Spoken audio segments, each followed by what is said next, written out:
번째 이슈로 한번 넘어가 보겠습니다. 자, 이제 이 30일 조금 넘게 남았습니다. 얼마 남지 않았는데요.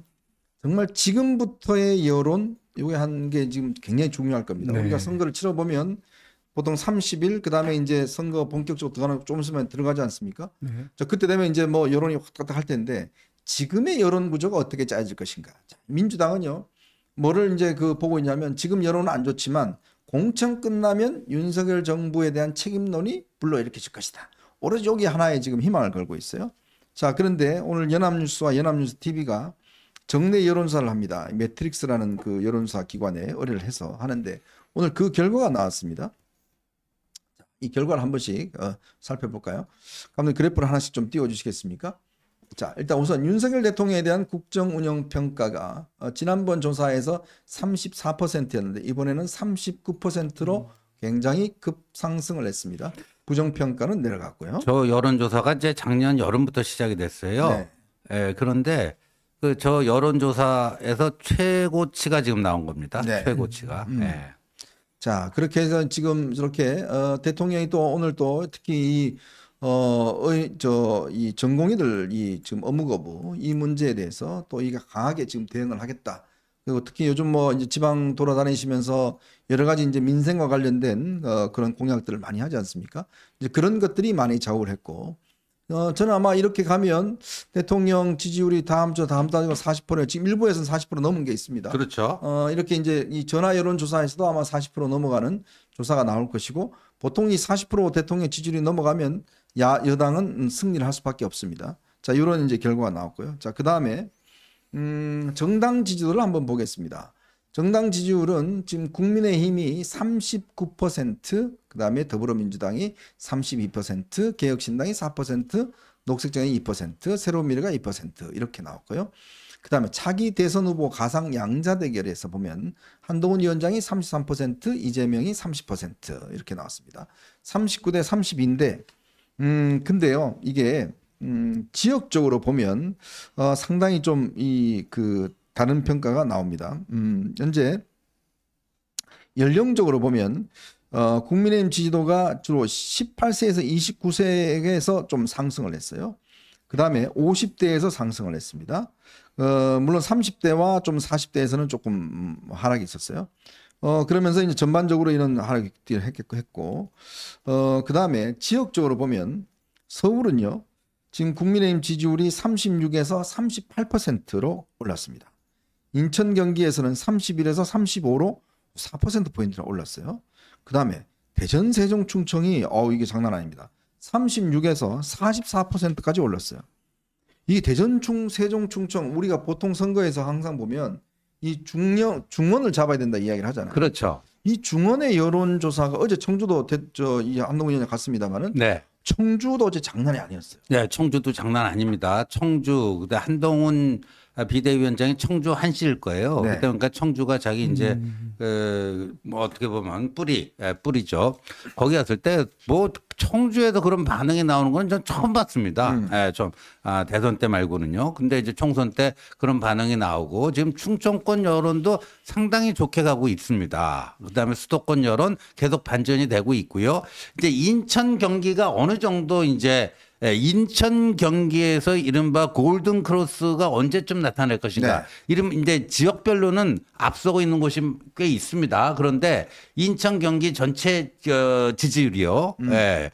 그게 이제 어떻게 될 것인가. 지금 개항을 해서 원희룡 후보가 이제 이재명을 맹추격하고 있지 않습니까? 네. 5차 범위 안에 들어섰고 조만간 거기서 골든 크로스가 이루어지는 그런 여론조사가 하나라도 나온다면 경기 인천 지역 전체 전역에서 국민의힘 지지율이 민주당을 앞서는 네. 그렇게 되면 이제 이 수도권 전체가 이제 우위 구도로 가는 거니까 그래서 지금 흐름은 매우 좋다. 지금 흐름은 매우 좋고 이대로만 쭉 가면 좋지 않겠느냐. 근데 이제 선거에는 항상 이런 게 있습니다. 굉장히 가변적이고 또 우리가 사자성어 중에 호사다마. 네. 좋은 일에는 항상 마가 낀다. 근데 호사다마라는 말 우리가 잘 유념해야 되는데 그렇다면 어떤 마가 좀 낄 수 있을지 이런 것들을 잘 살펴봐야 되지 않을까 생각이 네. 듭니다.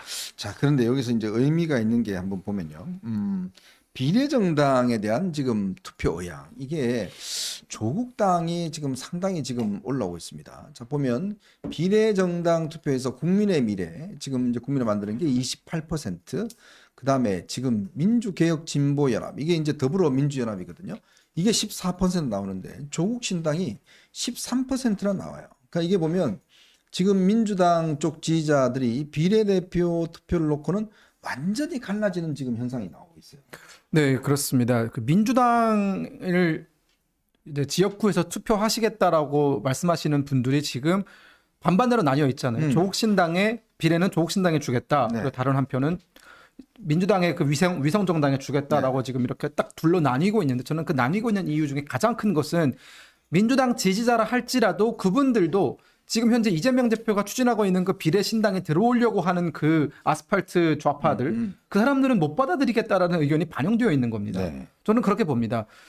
내가 민주당 지지자고 이재명 대표 뭐 지지하고 민주당이 이번 총선에서 이겨야겠다라고 생각하는 민주당 지지자들이 많이 있습니다. 하지만 그들의 대다수가 다 이재명 대표가 하자는 대로 따라가는 것이 아니라 그중에는 야 그래도 저런 사람들은 우리가 받아들여서는 안 되는 것 아닌가. 2012년 통진당 사태를 기억하면서 통진당 제2의 통진당 사태가 발생하지 말라는 법이 어디 있느냐. 혹은 저 사람들 때문에 우리가 괜히 이런 좀 이런 프레임에 씌우는 거다라고 반감을 가지고 계신 분들이 상당히 있다라는 거죠. 네. 그런 사람들이 오히려 그 어떤 움직임에 대한 반발로 조국 신당을 지지하고 있는 것이 나타나고 있고요. 지금 현재 조국 신당은 철저하게 민주당 파이를 갉아먹고 있습니다.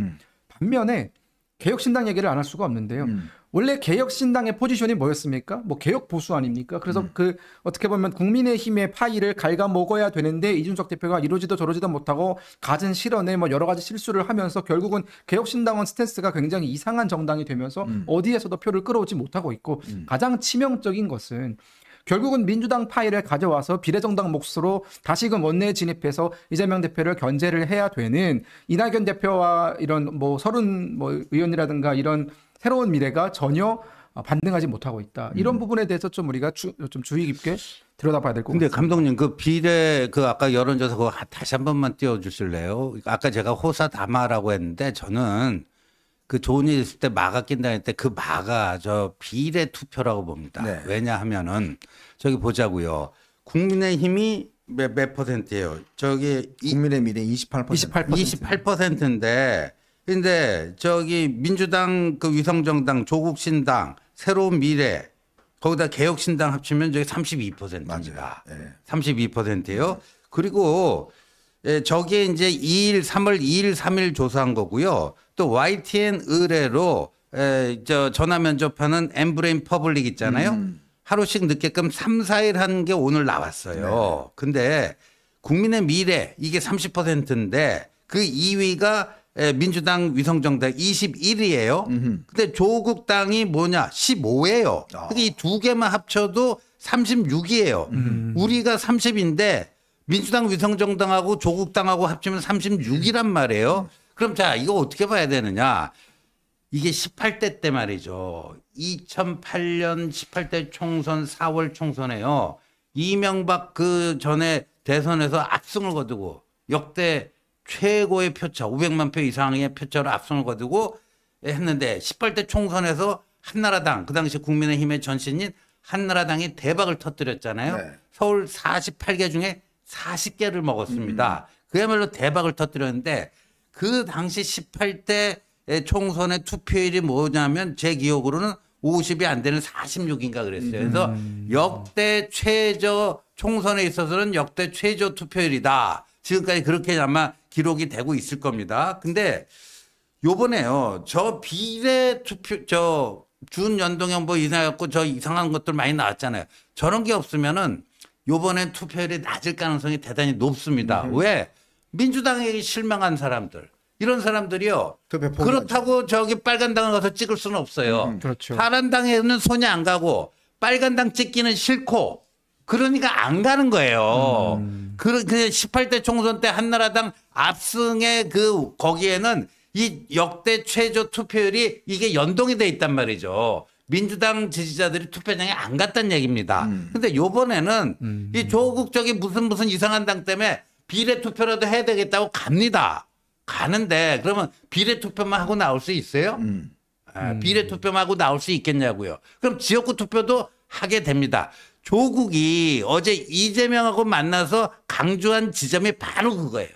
바로 그거. 오히려 우리가 투표장으로 많은 사람들을 유인을 해가지고 지역구에서는 니들 당을 찍도록 할 테니까 뭐 하자. 뭐 이런 거예요. 그러니까 이게 하나의 시나리오입니다. 그러니까 우리가 이걸 예의주시하고 경계해야 되고 뭐인 건지 지역구에서의 단순 비교 또 정당 지지율 요것만 갖고 볼 게 아니다. 이 비례 투표에 있어서의 이러한 뭐가 있을 수 있다라는 거를 좀 눈여겨봐야 합니다. 네. 어쨌건 지금 이 조국 신당에 대한 대책들이 지금 필요할 것 같습니다. 이런 조국 정당에 대한 이제 정체를 낱낱이 밝히는 뭐 그런 어떤 공격도 있어야 될 것 같고 이거 쉽게 봐서는 안 될 것 같습니다. 그런 어떤 경계를 우리가 충분히 해야 될 것 같고요. 자, 근데 어쨌건 지금 이제 이런 우리가 여론조사도 중요하지만 인터넷 공간에서 뭐 댓글 달거나 뭐 올리거나 뭐 이런 거 빅데이터 분석이라고 그럽니다. 이 빅데이터 분석을 통해서 보면 확실하게 이제 그 국민의힘이 한동훈 위원장이 꽤 많은 빅데이터 분석에서 많은 우위를 점하고 있다는 사실들이 이제 나오고 있습니다. 특히 이제 그동안 이 선거 프레임 연관어 이 감성어 이게 뭐냐면 이 인터넷 공간에서요 있었던 댓글 뭐 이런 거 전부 다 분석합니다. 이게 5만 건 정도 분석을 해서 운동권 청산 자 이것에 대해서 긍정적인 답변이 얼마 되느냐 댓글이 그게 32.4%가 나왔어요. 반면에 지금 이재명 대표가 이야기했던 검찰 정권 심판이 얼마 되냐 20.5%가 나왔습니다. 이게 옛날하고 많이 달라진 거예요. 지금 보면 역시 한동훈 위원장이 등장 이후에 운동권 청산 캠페인이 상당히 지금 먹혀들어가고 있다. 이렇게 지금 볼 수가 있는 거고요. 특히 우리가 요즘은 여론조사만 보지 않습니다. 이게 여론의 전화를 많이 끄시기 때문에 오히려 빅데이터 분석을 통해서 사실상 이 여론을 보는 게 제일 정확하다. 이런 이야기도 있거든요.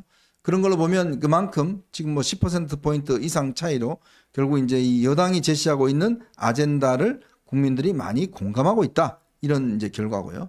이제 그런 것들이 쭉 이제 지금 어떤 변화의 어떤 곡선들, 특히 이제 한동훈 위원장이 적재적소에서 어떤 계속적인 이슈 화이팅, 최근에는 지금 1대1 토론하자, 네, 뭐 이런 거 그렇죠. 지금 제기하고 있지 않습니까? 네네. 이제 그런 걸로 해서 이재명을 좀 궁지에 몰아넣는 측면이 있는 것 같아요. 네, 그렇습니다. 1대1 토론을 제안하는 것에 대해서 저는 굉장히 좋은 선택이었다라는 생각이 드는 게 저는 뭐 이재명 대표가 만약 1대1 토론을 받는다면 받는 것도 우리한테는 득이 될 것이고 안 네. 받으면 안 받는 것 자체로도 득이 될 것이다라는 생각을 했었습니다. 받는다라고 하면 이재명 대표는 정말 국민들 앞에 이렇게 보여질 것 아닙니까? 이재명 어떤 범죄 혐의자 정말 갖은 범죄를 다 저지르고 다니는 혐의자와 그 범죄 혐의에 대해서 묻고 있는 그런 사람과의 어떤 구도로 비춰질 것이고 그렇게 네. 된다면 이재명 대표는 한동훈이라는 그 날고 기는 그 검사 앞에서는 단 한마디도 못할 게 너무나 자명한 이치이기 때문에 아마도 이재명 대표는 결코 그 1대1 토론을 받지 못할 거다. 하지만 또 받지 못하는 것 그 자체로도 우리가 얘기할 수 있는 건 결국은 토론을 피한다 아닙니까? 지금 이재명 대표가 그 프레임에서 벗어나기 위해서 나는 한동훈 그 비상대책위원장 말고 윤석열 대통령 먼저 만나서 영수회담 하겠다라고 지금 역으로 제안을 하고 있는데 그 제안이 얼마나 잘못된 주장인지 단 하나의 문장으로 그것을 우리가 깨뜨릴 수 있는 게요. 지금은 총선 기간입니다. 총선은 여당 대표와 야당 대표의 싸움이지 대통령과 야당의 싸움이 아니지 않습니까? 이 총선 문제에 관련해서 대통령이 여기에 관여한다면 그건 총선 개입입니다. 대통령 보고 총선 개입을 하라는 것입니까?